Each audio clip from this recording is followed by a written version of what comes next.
Andy Burnham ব্রিটেনের ক্ষমতাসীন labour পার্টির নেতৃত্ব পাওয়ার লড়াইয়ে দুইবার অংশ নিয়ে ব্যর্থ হয়েছিলেন। এমনকি স্টারমারকে সরিয়ে দলের নেতা হওয়ারও ইচ্ছে প্রকাশ করেছিলেন। এরই মধ্যে উত্তর ইংল্যান্ডের একটি পার্লামেন্টারি আসনের উপনির্বাচনে বড় ব্যবধানে জয় পেয়েছেন তিনি। এতে কিয়ার স্টারমারকে হটিয়ে প্রধানমন্ত্রী পদ পাওয়ার সম্ভাবনা আরও জোরালো হয়েছে। দেশের অর্থনীতি, অভিবাসন এবং শিক্ষা খাতে পরিবর্তনের আহ্বান জানিয়েছেন বার্নহাম।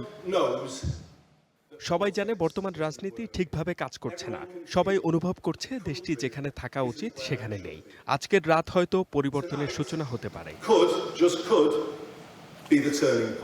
সম্প্রতি দিনকাল ভালো যাচ্ছে না ব্রিটেনের প্রধানমন্ত্রী কিয়ার স্টারমারের। ক্ষমতায় বসার প্রায় 2 বছরের মাথায় নানা কেলেঙ্কারিতে জড়িয়ে দল এবং দেশের নেতৃত্ব হারাতে বসেছেন লেবার পার্টির এই নেতা। মে মাসে স্থানীয় এবং আঞ্চলিক নির্বাচনে দলের ভরাডুবির পর তার পদত্যাগেরও দাবি জোরালো হয়েছে। ব্রিটেনের রাজনৈতিক ব্যবস্থায় এমপিরা সাধারণ নির্বাচন ছাড়াই নতুন প্রধানমন্ত্রী বেছে নিতে পারেন। এতে স্টারমারের বিরুদ্ধে আনুষ্ঠানিক নেতৃত্বের চ্যালেঞ্জ এলে বার্নহামকে সম্ভাব্য উত্তরসূরি হিসেবে দেখা হচ্ছে। সম্প্রতি প্রকাশিত একটি জরিপে দেখা যায় ব্রিটেনের 25% মানুষ বার্নহামকে সম্ভাব্য প্রধানমন্ত্রী হিসেবে সমর্থন করছেন, যেখানে স্টারমারের পক্ষে সমর্থন ছিল 12%। Masud Rana, one international desk.